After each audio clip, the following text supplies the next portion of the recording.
पिता पनि आनन्द रहेछ पूजा पनि आनन्दले हुने हो अनन्त अनन्तसम्म रहिराख्ने ओम महाश्रीमन् भद्रशिलाय नमो नमः शम्भो महाश्रीमन् भद्राय नमः भद्रताभ्यो नमः वो यागच्छ यावत् सुश्रुतं वरदो भवः भद्रशिलाय नमः त्यसमा राखिदिउँ अब दक्षिण पश्चिमपट्टि आइदिउँ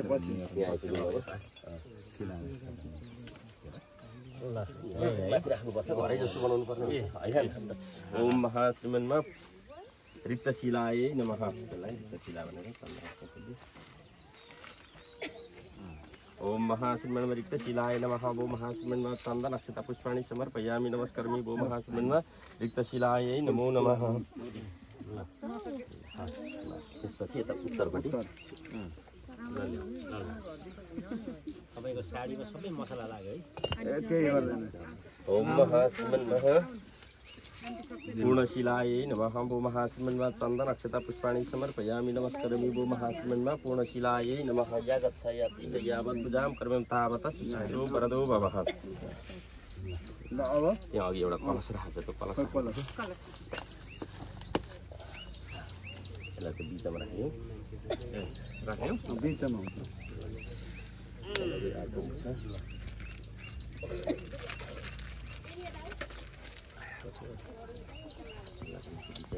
यो चाहिँ वास्तु अनुसार यो पनि यो चाहिँ कलश भित्र ए के हुन्छ त्यसलाई शीतल यहाँहरूको उपनिषद यो पनि पञ्चरत्न भन्छ यसलाई त्यसलाई पनि तिनै राखेको प्लेट पाथिन राखेको खुल्लै छ हटाइदिएको यहाँ पनि रहेछ त पाँचवटा वस्तुहरू हुन्छ यहाँ थुप्रो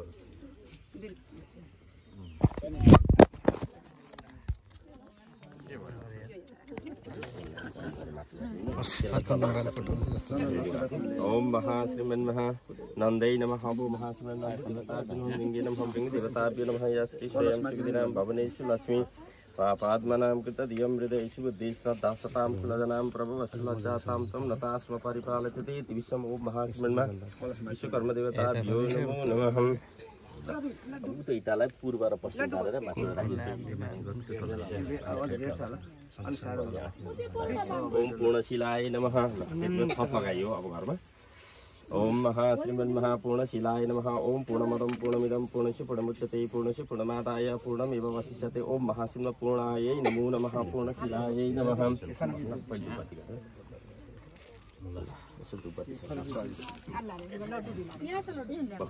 आउनु न त्यो मोटरसाइकलको एउटा भित्र सिट्नु यता उता खोलातिर आउने बाटो ए भाइ हाकिम साहब आउनुपर्छ अरे त्यहाँ प्रमुख प्रशासक आउँदै हुन्छ नि नगर ओम महाश्रीमन् महानाभ्यासीदन्तरिक्षं श्रोता तथा लोकान् अकल्पयन्नं वो महाश्रीमन् नैवेद्यं समर्पयामि वो महानाभ्यासीदन्तरिक्षं शृणोदोः समुद्रपद्मे भूमि श्रोता तथा लोकान् अकल्पयन्नं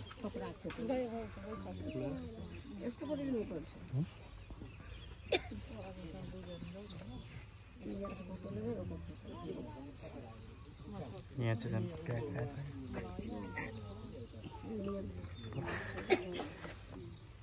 क्याच गरिदिनु तपाईँले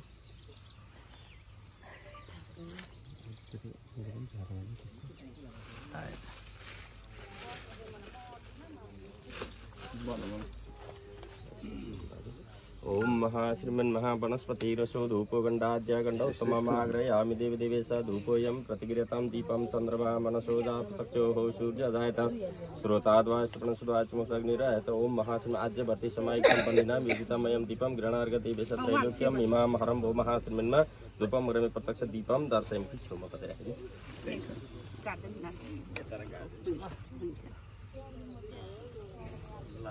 यो प्रसादीलाई यसो अर्पण गरिदिन्छ सबै प्रसादी ओम नाभ्यासीदन्तरिक्षं सुषुणोदोः सन्तपद्मे भूमि श्रोता तथा लोकान् अकल्पयन्नं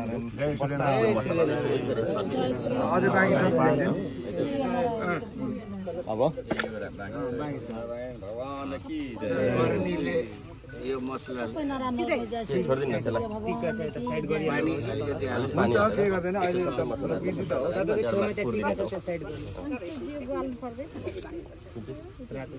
परेन म पारिदा यो चाहिँ अलिक पर लैजाउँ होला यो माथि लानु फेरि यो सिमेन्ट पस्छ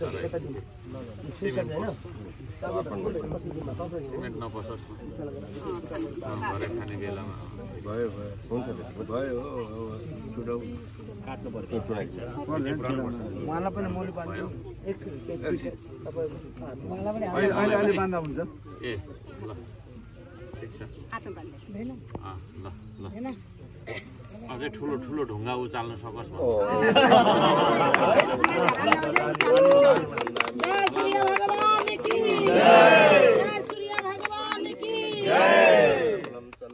सूर्यनारायण भगवानको सूर्यनारायण भगवानको साक्षात भगवान सूर्यको साक्षात भगवान सूर्यको हनुमान बालाजी महाराजको हनुमान बालाजी महाराज हजुर त्यहाँ टिका छ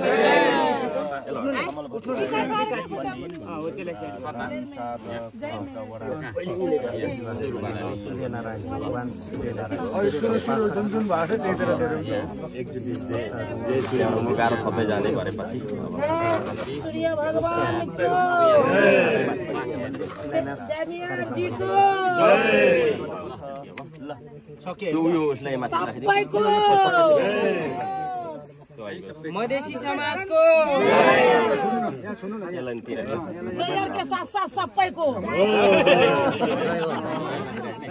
मधेसी समाजको यसलाई अलि पुर्दिउँ है सम्पूर्ण प्राणी अरूले पुर्दिउँ बेलचा यहाँ थियो नि बेलचा धरानवासीको धरती माताको पुर्दिनु पर्यो मैले बेलचा त मैले चलाउन सिकाउनै पर्छ ल सिमे भूमिले सबैको रक्षा गरौँ है त्यो चाहिँ मेरो मन्त्र मैले कहाँ अब यो माथि हुन्छ जता हामीलाई पुर्ने मात्रै गरौँ यहाँ माथि ल अरू त उसले गर्छ नि त सबै नेपाली गर्छ हाम्रो काम यता सक्यो छोडिदिउँ फेरि एकचोटि गर्नुपर्छ मैले ल ल यति बेलादेखि आज सूर्यनारायण भगवानको सूर्यनारायण भगवानको सूर्यनारायण भगवानको साक्षात सूर्यनारायण भगवानको साक्षात किन भनेको भने सूर्यको प्रकाशबाट हामीले धेरै चिजहरू पाएका छौँ ऊर्जा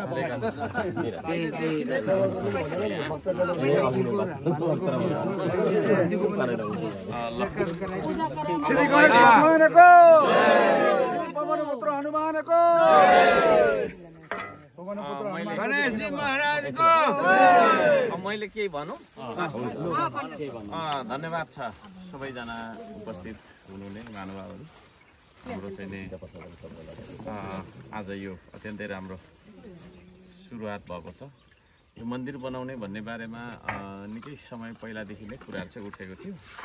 र यसलाई चाहिँ अब आजदेखि चाहिँ नै होइन यो विधिवत रूपमा शिलान्यास भएर अब निर्माण कार्यहरू सुरु भएको छ सबैजनाले सकेको सहयोग गर्नुपर्छ त्यो भन्न चाहन्छु र अवश्य पनि सहयोग जुट्ने नै छ अब यो हामी स्थानीय सरकारमा जो जति हामी छौँ यहाँ बोर्ड मेम्बर्स हाम्रो सदस्य दुईजना हुनुहुन्छ सदस्य उहाँ आफै पनि होइन र हामीले चाहिँ के कुरा बुझ्नु जरुरी छ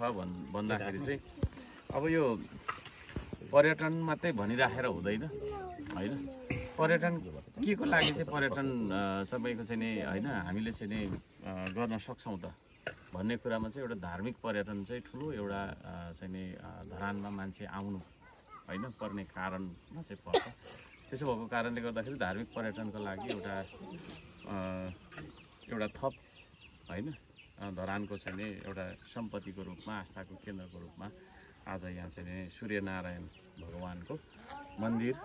बनाउने शिलान्यास भएको छ यो अत्यन्तै महत्त्वपूर्ण छ र सूर्य अब यो कस्तो भने अब हुन त म त्यत्रो धेरै चाहिँ के अरे जानकारी राख्दिनँ नलेज छैन मलाई यो धर्मशास्त्र यस्तोहरूमा तर केही थोरै बुझ्दाखेरि अब धर्मशास्त्रलाई पनि भनिराखेको र विज्ञानले पनि भनिराखेको कुरा चाहिँ अब सूर्य भएकै कारणले गर्दाखेरि सूर्यबाट चाहिँ पृथ्वी होइन, पृथ्वीदेखि लिएर चन्द्रमादेखि लिएर हरेक कुरा, सूर्य छैन भने बोट बिरुवा नहुने, केही पनि नहुने, पानी नहुने होइन, हरेक कुरा नहुने भएको कारणले गर्दाखेरि चाहिँ सूर्यदेवको आज जुन मन्दिर बनाउने काम हामीले गर्न पायौँ र मैले पनि एउटा सौभाग्य पाएँ होइन। अब यो मन्दिर बनिन्छ मात्र यसको अन्त्य हुँदैन, यो यस्तो कुराहरू हो होइन। हामीले के अरे बनाउन चाहेको सुम्निमा पारुहाङको होइन, त्यो पनि के छ भन्दाखेरि प्रतिमा सहितको त्यो सांस्कृतिक सम्पदा, त्यो पनि के भन्दाखेरि स्टार्ट मात्रै हुन्छ, त्यसको अन्त्य हुँदैन होइन। र चाहिँ यो मन्दिर शिलान्यास गर्न पाउने चाहिँ नै मैले आज होइन मेरो एउटा सौभाग्य ठान्दछु र यसको लागि निमन्त्रणा गर्नुहुने हाम्रो सरहरू सबैजना जे जति हुनुहुन्छ यहाँहरूलाई पनि हार्दिक धन्यवाद दिन चाहन्छु। पत्रकार साथीहरूलाई पनि धन्यवाद छ र पत्रकार साथीहरूलाई मैले यता एउटा ऊ पनि बनाउने भनेको थियो, त्यसमा पनि खोइ कता हो पत्रकार साथीहरूको एसोसिएसन के जति भन्ने होइन, त्यो विषयमा पनि अब के आइरहेको थियो, त्यस्तो पनि नगर्नुहोस् म भन्न चाहन्छु। यही तपाईँको चाहिँ एउटा शुभ अवसरमा कोही मान्छेहरू छन् धरानको विकासलाई मन नपराउने होइन, नाम लेखेर उजुरी गर्दैन, नाम नलेखिकन बेनामी उजुरी भन्छ, पिचरिक पठाइरहेको छ, कति उत्तर लेख्ने हामीले होइन। हामी यस्ता खोलाहरूलाई चाहिँ प्रोटेक्सन गर्छौँ नि होइन। भोलि यहाँ चाहिँ सूर्यनारायणको मन्दिर बनिसकेपछि होइन यसको चाहिँ नि हामीले प्रोटेक्सन गर्नुपर्छ पर्दैन, त्यो चिज हो। त्यसले गर्दाखेरि यसरी एकले अर्कालाई तपाईँको चाहिँ नि रोकेर छेकेर विकास हुँदैन, मुद्दा हालेर दुनियाँ गरेर विकास हुँदैन। तपाईँ हामी मिल्दाखेरि विकास हुन्छ। यसरी एक ठाउँमा उभिनु आफैमा विकास हो क्या होइन, यो उभिनु सक्नु मात्रै पनि विकास हो। अनि उभिएर काम गर्नु त झन् ठुलो विकास हो। र हामी सबैलाई सद्बुद्धि देऊन् होइन, सूर्यनारायण भगवान्ले हामी सबैलाई सद्बुद्धि देऊन् होइन। झगडा नहोस् देशमा, अहिले यता झगडा उता झगडा भन्छ के भन्छ है, सद्बुद्धि सबैलाई मिलोस्। म चाहिँ त्यो भन्न चाहन्छु। र सबै मिलेर हामीले चाहिँ नि होइन सबै कुराको, धर्मको, हाम्रो समाजको, हाम्रो मान्यताहरू रीतिथिति सबै कुराको चाहिँ संरक्षण गरेर मिलेर होइन अगाडि बढ्न सकौँ र युगौँ युग यो चाहिँ नि होइन मन्दिर रहिरहोस् भन्ने शुभकामना पनि व्यक्त गर्न चाहन्छु। नमस्कार। धर्मशाला पनि बन्दैछ भन्ने छ होइन, मानव सेवा नै धर्म पनि हो, त्यो कुरा छ। धन्यवाद। र सूर्यनारायण भगवानको सूर्यनारायण भगवानको जनताको नेपाली जनताको सबैजना